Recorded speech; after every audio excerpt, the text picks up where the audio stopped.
Unjuk rasa di depan gedung DPR MPR RI masih terus berlangsung. Ribuan massa dari berbagai elemen masyarakat masih berkumpul di depan gedung DPR MPR RI, lengkap membawa spanduk dan juga baliho yang berisi tuntutan mereka. Dan bisa juga dilihat di belakang saya ini juga ada mobil yang dipakai untuk sebagai panggung bagi para massa untuk menyampaikan orasi-orasi mereka dalam aksi hari ini.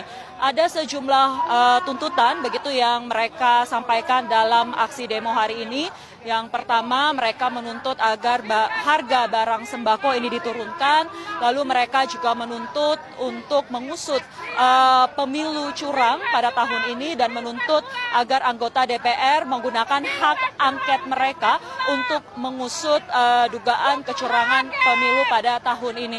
Selain itu juga mereka meminta agar Presiden Jokowi ini mundur dari jabatannya sebagai presiden dan juga Ketua KPU RI Hashim Asyari juga ini dituntut untuk mundur dari jabatannya sebagai Ketua KPU RI.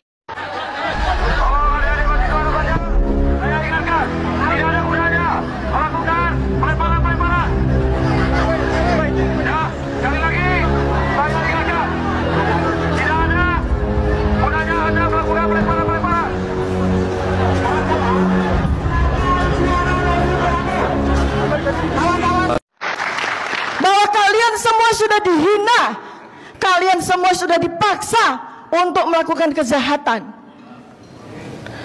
Penghinaan yang ketiga dan penghinaan yang betul-betul mengusik batin kita semua adalah 278 juta rakyat dihina habis-habisan. Seluruh rakyat Indonesia dianggap bodoh, dianggap buta matanya, dianggap buta hatinya, dianggap bodoh, tidak mampu untuk melihat semua kebenaran yang seharusnya terjadi, ditutupi dengan segala kecurangan dan kejahatan. Kita dipaksa oleh rezim ini untuk menerima apapun. Kalau kita semua di ruangan ini dan seluruh rakyat kita biarkan diam, maka artinya kita membiarkan semua orang, semua rakyat Indonesia dihina habis-habisan, dihina selama 5 tahun ke depan, dan mungkin akan dihina selama 10 tahun ke depan. Maka ke depan langkah yang harus kita lakukan, kita semua yang memiliki negara ini, Bapak-bapak, ibu-ibu, anak-anakku sekalian, seluruh yang hadir dan termasuk anggota TNI, anggota polisi yang ikut menjaga kita semua. Mudah-mudahan hadirnya kita di sini merupakan panggilan dari Allah Subhanahu wa taala. Surat At-Taubah ayat 14 Allah sudah sampaikan, qatiluhum, lawan Jokowi. Jokowi sudah curang, Jokowi sudah menipu, Jokowi sudah melanggar undang-undang negara Republik Indonesia. Saudaraku, setahun yang lalu saya ke Kendari. Ibu-ibu di Kendari sudah berteriak, Bunda, gunung-gunung kami banyak sekali isinya nikel, sekarang sudah kosong bolong, tidak ada lagi. Saya pergi ke IKN, ibu-ibu Samarinda berteriak, Bunda, lihat tronton bawa batu bara, harganya triliunan, kami tidak tahu kemana uang itu pergi. Anak-anakku, Bapak Ibu yang saya hormati, kalau tidak sekarang kita melawan, negeri ini akan hilang. Para syuhada, pahlawan-pahlawan kita memerdekakan negeri ini dengan darahnya, dengan nyawanya, dengan hartanya. Kita tidak mampu menjaganya. Anakku, saudaraku, jangan tinggalkan negeri ini, hanya tinggal nama nantinya. Ayo kalian bergerak, tetap maju, harusnya lebih banyak lagi. Anak-anakku, tentara-tentara, polisi-polisi yang punya agama Islam,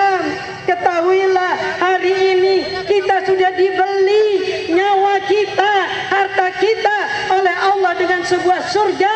Innallaha astara minal mu'minina anfusahum wa amwalahum bi anna lahumul jannah. Kita sudah terima DP surga. Dengan kita datang ke sini, nyawa kita serahkan pada Allah. Harta kita serahkan pada Allah. Tidak ada yang membayar kita datang ke sini. Kita tidak takut mati.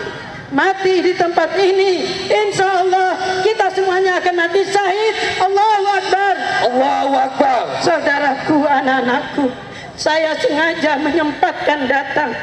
Usia saya sudah 74 tahun lebih 2 bulan. Saya khawatir anak cucu saya tidak punya negeri nantinya, karena negeri ini akan dikuasai oleh Cina dengan tentara-tentaranya sudah banyak. Di Morowali bertengkar tentara Indonesia, tenaga kerja Indonesia dengan tenaga kerja Cina. Yang mati anak Indonesia 100 orang, Cina cuma 1 yang ditangkap dan dipenjara anak-anak kita tenaga kerja Indonesia. Saya menangis. Ini negeri siapa? Anakku, saudaraku, tentara, polisi, bangkitlah, sadarlah, minta pada Allah, datangkan kesadaran pada para ABRI. Kalian jangan membela yang salah. Kita memilih negeri ini, bukan Jokowi dan keluarganya. Jokowi adalah antek-antek komunis. Antek-antek komunis. Betul atau tidak? Ayahnya adalah ajudan Aidit. Dan ternyata sidang demi sidang mengadili tentang ijazahnya, dia tidak pernah kirimkan ijazah aslinya. Tandanya apa itu? Jadi saatnya dia harus turun, masukkan penjara. Dia harus mendapatkan hukuman yang sebesar-besarnya. Allahumma anzil alaihim balakal ladzi la yuradu anil qaumadz zalimin. Ya Rabb, turunkan azabmu pada Jokowi dan sekutu-sekutunya. Azab yang tidak dinikmati, yang tidak diinginkan oleh orang-orang zalim. Ya Rabb, turunkan. Allahumma ashibhim adada waqtulhum badada. Hitung jumlah mereka yang jahat, hitung jumlah mereka yang menjual negeri ini, dan habiskan mereka semuanya. Ya Rabb, anak-anakku yang beragama, yang Islam dia, tapi mereka beragama Nasrani, Katolik, Protestan dan yang lainnya, mereka punya Tuhan. Tapi Jokowi, dia tidak punya Tuhan. Tidak ada yang ditakutinya. Seluruh para tokoh-tokoh sudah bicara. Edi Suasono yang tidak terdengar suaranya sudah mengatakan kelakuan kita hari ini dibenarkan oleh konstitusi. Kita tidak melanggar konstitusi.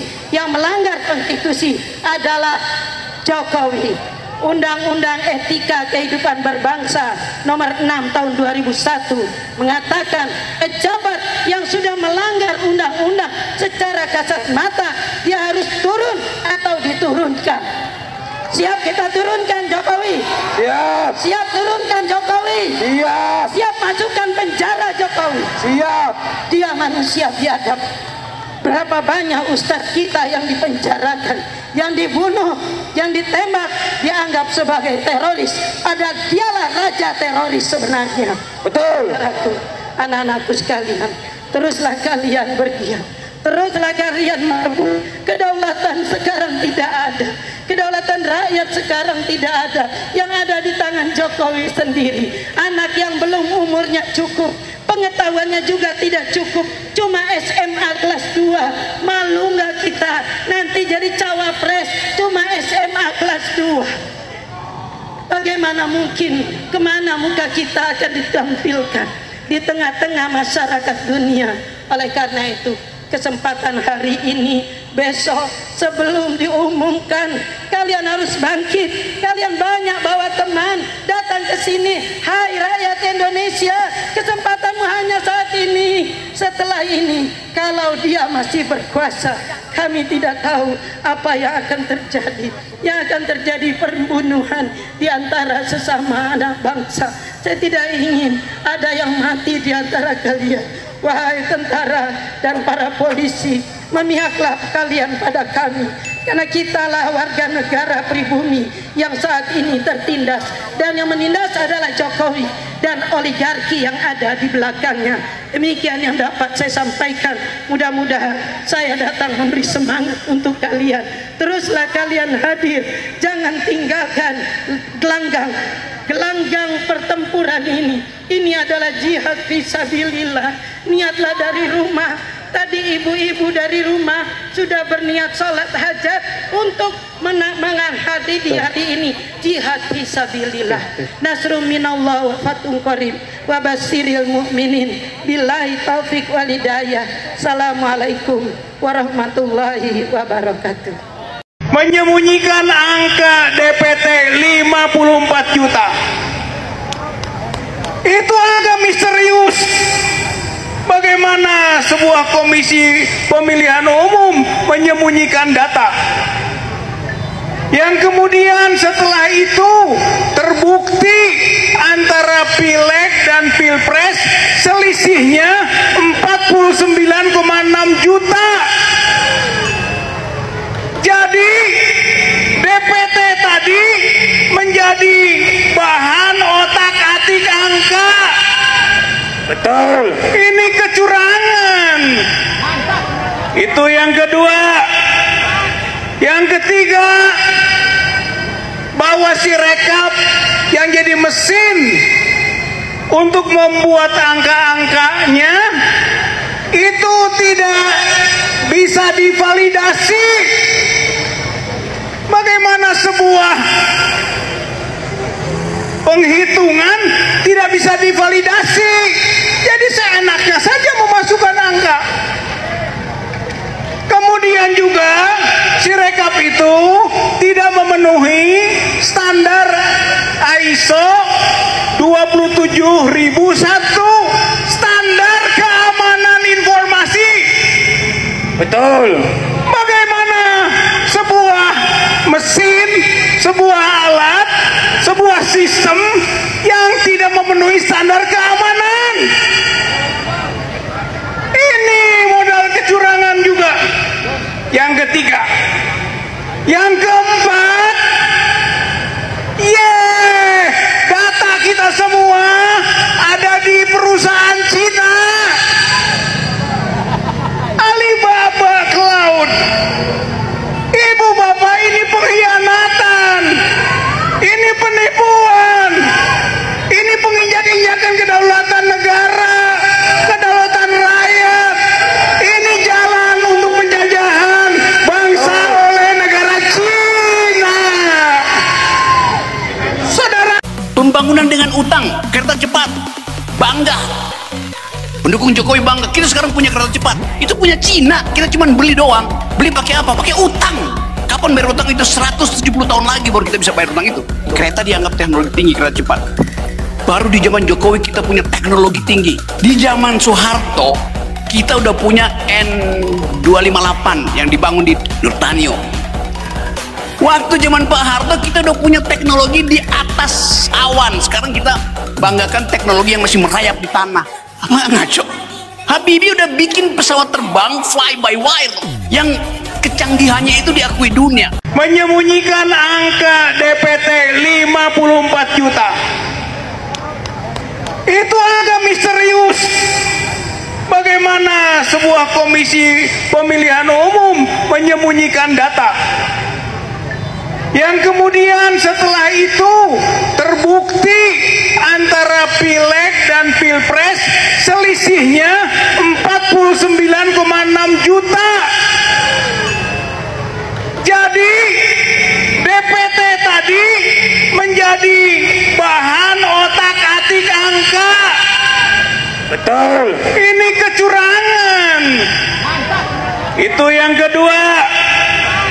Yang ketiga, bahwa si rekap yang jadi mesin untuk membuat angka-angkanya itu tidak bisa divalidasi. Bagaimana sebuah penghitungan tidak bisa divalidasi? Jadi seenaknya saja memasukkan angka. kemudian juga Sirekap itu tidak memenuhi standar ISO 27001, standar keamanan informasi. Betul. Bagaimana sebuah mesin, sebuah alat, sebuah sistem yang tidak memenuhi standar keamanan? Ini modal kecurangan juga. Yang ketiga, yang keempat,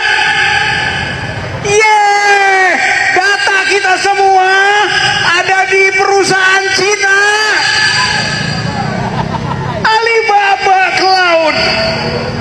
Ibu bapak, ini pengkhianatan, ini penipuan.